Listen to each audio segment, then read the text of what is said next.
Over the past 2 weeks, I've been grinding Dark Souls Remastered in order to reclaim the feelings I had experienced in my first playthrough. My first playthrough was by no means perfect. In fact, we summoned for a lot of the hard fights and cheesed the final boss. I didn't feel accomplished with the way I played, so I returned to Lordran. Ah! He's dead. That's what I'm talking about! Yes! Whoa! Large chest ahead! You fucking freak. Get in the fucking bed. Wait, what? Die, fucker! Die! Die! No! Sit on these fucking nuts!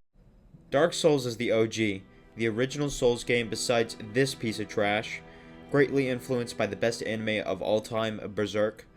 The masterpiece was made by Miyazaki the GOAT in 2011. The beautiful areas you can gaze at for hours, the enemies you can rage to, the bosses you can crush, the story you can create. Everything is possible in Dark Souls. Ever since From Software released this amazing game, it achieved the reputation of being hard.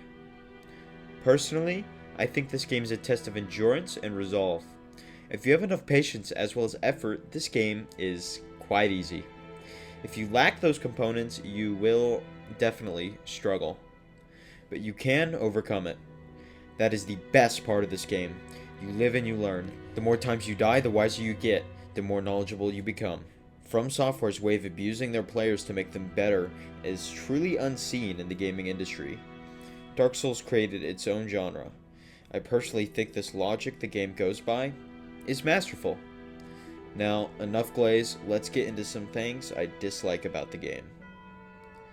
Number 1. Vagueness and lack of direction. A lot of Dark Souls is filled with a ton of steps with zero direction in how to walk those steps. What I mean, as an example, is the DLC. Inside the game, there is zero direction as to how to activate the DLC, or that there even is one. You have to kill the Hydra, then you have to reload the game and go back to the back of the lake. After that, you have to talk to the girl, then you have to summon the girl and talk to the girl. After that, you have to go to Duke's Archives and kill a golem and get a pendant. Then after that, you have to go back to Darkroot Lake and enter the portal. There's just so much information needed to activate this DLC that isn't hinted at even once inside of the game. Everything is up to research. The amount of research and YouTube videos I had to watch to play this game is crazy. Maybe if Dark Souls had a bit more direction, players wouldn't have to do a deep dive investigation online to figure out what the hell to do. Number 2. Poorly designed bosses. There are several poorly designed bosses inside of Dark Souls. As an example, the Bed of Chaos. Bed of Chaos is the bane of my existence. With 10 attempts in my second playthrough, it took the longest to beat. I was hyped to fight the Witch of Izalith after seeing her in the intro, but they just turned her into a fucking tree and called it a lord. There's a random ground collapse that happens during the second and third phase of this fight, where you just fall to your death due to RNG. The entire area gets covered in flames as well, not to mention it was a gimmick. Destroy 2 arms in one hit, then you can kill the tree with one hit by entering its fucking crotch. It's lazy and it's boring. Definitely the worst boss fight in the entire Souls franchise. Number 3. Reskinned bosses. There are 2 reskins of the Asylum Demon in Dark Souls. The first one is Stray Demon, which you encounter by returning to the Undead Asylum. It is literally the exact same moveset, except they added an AoE attack. The second reskin is Fire Sage Demon. Once again, the exact same as the Asylum Demon, except it has a fire AoE and looks cooler.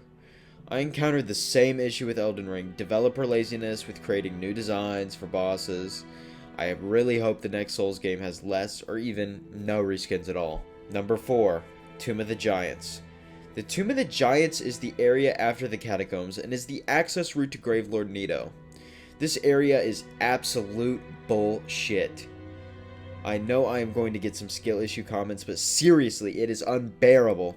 As much as I wanted to explore this area and collect all its items, the giant skeletons placed everywhere in the pitch black darkness, who pretty much one-shot you, make it impossible to explore unless you are above level 100.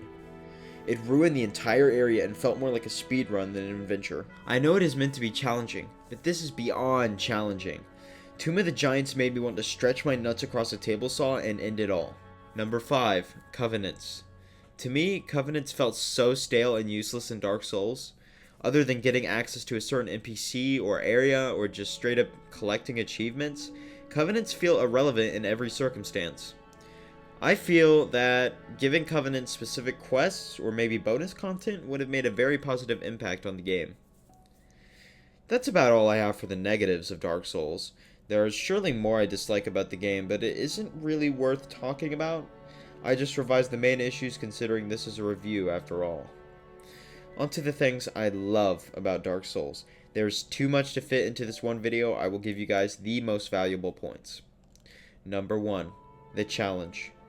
The sheer challenge Dark Souls gives you is amazing. There's nothing I love more than a challenge.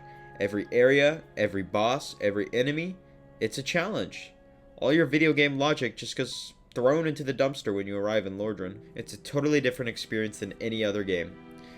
The reward for overcoming the obstacles in the Souls world is a feeling of triumph. A feeling of success like no other. Dying to Ornstein and Smough and stressing the fuck out fighting Menace, just to finally master their movesets and beat them, it is the best feeling in the entire world. Number 2, DLC. The DLC in Dark Souls is the highlight of the whole game. It is short, but it's sweet. You go to the land of Ulasil to defeat the Father of the Abyss who kidnapped Princess Dusk and brought ruin to the kingdom. It contains the toughest and best designed bosses in Dark Souls. Knight Artorias is my personal favorite boss, simply due to the fact his fight feels like a dance. Everything is choreographed so beautifully and the intensity is immaculate. The sorrow that just fills my heart when he finally dies felt like putting a kind soul out of his misery. Kalameet is an extremely fun fight and well designed, and Menace is probably the hardest boss in Dark Souls. He takes a lot of focus and determination to beat. He has a lot of bullshit AoEs to make up for his mid moveset. Still, it's quite a fun fight though. Number 3, the world. The game takes place in a kingdom called Lordran. You are undead and the chosen one to bring light back to a world of darkness and death. You make your way back from the undead asylum into Firelink Shrine, the best hub ever, and you are tasked with ringing 2 bells to announce the return of the living and a new hope for the world. You get to explore vast lands like Darkroot Garden, Demon Ruins, Anor Londo, Sin's Fortress, the Catacombs, Blighttown, and more.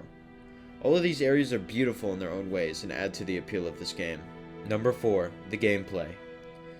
Dark Souls was always unique when it came to playstyles. The gameplay was different from anything ever seen before in gaming history. Third-person point of view, stamina, HP bar, rolls, dashes. The most attractive part for Dark Souls is definitely how you play the game. Everything feels more personal when you get into a close-quarter showdown with a dangerous boss, which makes it feel all the more rewarding when you defeat them. Backstabs and parries are also an amazing part of gameplay. For PvP, it kinda sucks. If you are a PvP lord, you know ping difference is pretty much the sole carrier in a 1v1, which has always been the downside of Dark Souls. The combat between players is always goofy and very unbalanced. Even in Elden Ring, however, PvE in Dark Souls is peak, and it will always be peak. Number 5, Solaire of Astora.